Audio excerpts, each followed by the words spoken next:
안녕하십니까. 세상을 읽어주는 남자 이상훈입니다. 이 시간에는 애플에 관해서 말씀드리겠습니다.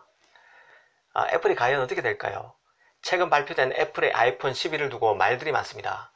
닉케이에서는 분석 기사를 통해서 애플이 모든 소비자들이 궁금해하는 5G 무역 분쟁에 대해서 해답을 내놓지 않았다고 짚었습니다. 삼성도 하웨이도 5G 폰을 통해서 이미 당도한 5G 시장 개척에 나섰지만 애플은 여전히 4G, LTE에 머물고 있다는 것입니다. 특히 약해지고 있는 애플 팬덤층을 돌리기 위한 필살기가 부족하다는 게 대체적인 평인데요.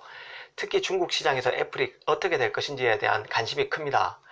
중국은 애플이 매출 전체의 20%에 이르는 큰 시장입니다. 키가 되는 시장이라고 볼 수 있습니다. 과연 애플은 미끄러지고 있는 중국에서 턴어라운드를 할 수 있을까요? 여기에 대해서 한번 말씀드리겠습니다. 한때 애플의 중국 스마트폰 시장 점유율은 10%였습니다. 이때가 바로 2017년 4분기 기준인데요. 4분기 기준이니까 2년 전이 채 안 되는 시점이죠. 2년 전이 채 안 되는 시점에 중국 스마트폰 시장에서 애플의 점유율은 10%였습니다. 하지만 지금 올 2분기에는 6% 이하로 떨어졌습니다. 4%포인트 이상 떨어졌다는 얘기입니다.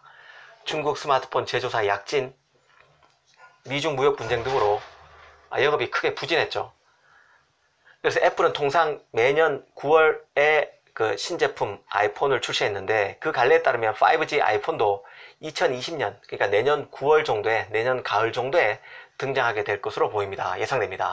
빨라도 내년 상반기, 하반기쯤, 상반기에서 좀 밀려서 한 6월이나 빨리 나오면 그 정도 나올 거고, 통상 내년 가을 정도에 나온다는 게 시장의 전반적인 관측입니다. 그런 맥락에서 보면요, 그 사이 5G 스마트폰 시장은 크게 성장할 것으로 예상되는데, 초기 시장은 이미 애플이 늦게 신제품을 내놓는 바람에 다른 업체들이 가져간다는 얘기입니다. 실제 중국만 놓고 보면요, 중국 통신사 차이나 모바일 등은 올 연말 대도시에서 5G 서비스에 들어갈 것으로 예상됩니다. 중국 소비자들은 이미 5G를 경험하길 바라고 있죠. 이 때문에 중국 하웨이는 8월부터 5G 스마트폰 판매에 들어갔고 100만이 넘는 고객들에게 주문을 받은 상태라는 게 닉케이 보도입니다. 샤오미 등 후발주자도 곧 5G 폰을 출시할 예정입니다. 최근 말이 많은 설왕설래하고 있는 삼성의 5G 통합칩 샘플을 중국 업체들이 테스트하고 샤오미 등도 삼성 칩을, 삼성 통합칩, 5G 통합칩을 쓰기로 했다는 뉴스가 나왔습니다. 이 뜻은 조만간에 샤오미, 오포, 비보 등 그 하위를 쫓고 있는 중국의 그 이류 스마트폰 업체들도 곧 5G 폰을 내놓는다는 뜻입니다. 삼성은 이미 올 초에 5G 폰이 나왔죠. 그런 맥락에서 보면 애플의 신제품 출시는 지금 늦어도 너무 늦은 편입니다. 5G 폰과 관련해서요. 그런데도 애플은 이번 뉴욕에서 아이폰 11 출시 행사에서 5G 폰 출시와 관련한 어떤 힌트도 주지 않았습니다. 흔히 애플은 시장 진입이 늦다고 말합니다. 그간 애플은 시장 초기에 들어가는 게 아니라 시장이 어느 정도 성장해서 탄탄히 자리 잡은 이후에 신제품을 내놓는 것으로 유명합니다. 그런 사업 전략을 구사해 왔는데요. 그런 맥락에서 보면 애플의 5G 폰도 내년 가을쯤 나와서 이 같은 전례를 따르는 것으로 볼 수도 있을 것 같습니다. 문제는 애플의 위상이 예전 같지 않다는 점에 있는데요. 소위 애플바들이 많이 줄었습니다. 그리고 애플의 혁신은 점점 사라지고 있고 후발주자는 치고 올라오는 상황입니다. 그래서 애플과 차이가 거의 나지 않는 제품을 쏟아내고 있죠. 심지어 이번 아이폰 11의 비관적인 쪽에서는요, 애플의 5G 폰의 뒤늦은 출시와 맞물려서 소비자들이 애플의 5G 폰이 나올 때까지 이번에 나온 아이폰 11의 구입을 미룰 것이라는 전망을 내놓고 있습니다. 달리 말하면 이번 신작인 아이폰 11의 판매가 부진할 것이라는 것을 의미하는 것이죠.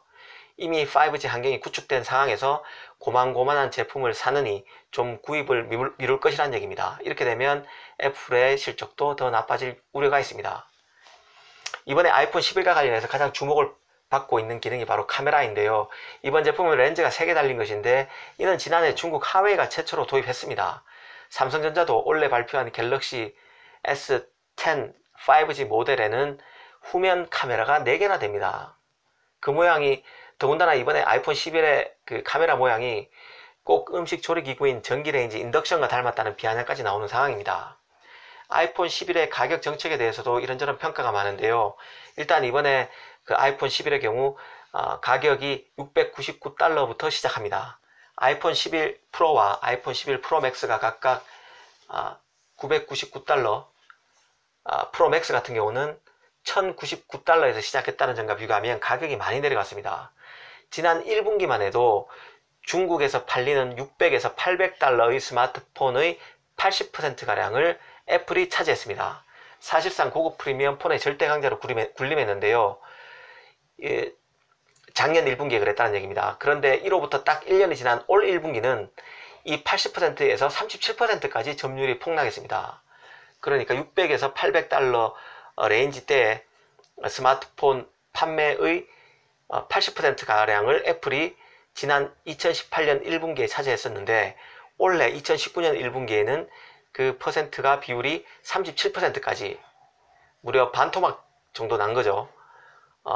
점유율이 폭락했습니다. 반면 중국 하웨이의 경우에는 600에서 800 레인지의 스마트폰 판매가 작년 같은 경우는 작년에서 1년 전에 딱 5배가 늘어서 올해 1분기 기준으로 중국 스마트폰 판매의 48%, 근 절반까지 치고 올라왔습니다.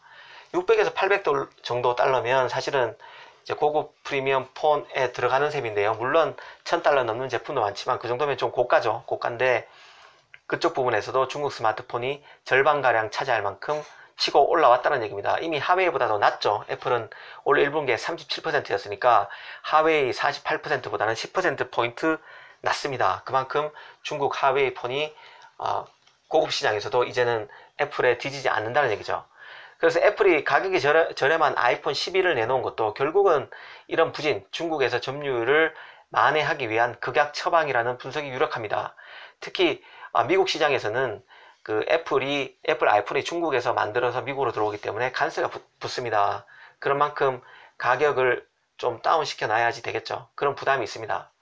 그래서 이런 가격 정책이 관세가 붙는 점도 이런 가격 정책을 펴는 데 영향을 줬을 거라는 얘기입니다. 특히 내년 봄에는 대당 399달러인 제품이 출시될 예정입니다. 아이폰에서요. 굉장히 낮아진 거죠. 이런 달라진 가격 정책이 중국 시장 점유율을 만회하는 계기가 될 수 있을지 살펴보는 것도 애플의 방향, 애플의 진로와 관련해서 많은 것을 얘기해 줄 듯 싶습니다. 최악의 경우 시장 회복은 별 성과가 없고 저가품 출시로 수익성만 나빠질 우려도 있습니다. 실제로 아이폰 가격이 내려갔다고는 하지만 중국의 로컬 업체, 다른 업체와 비교하면 매력적이라고 말하기도 어렵습니다.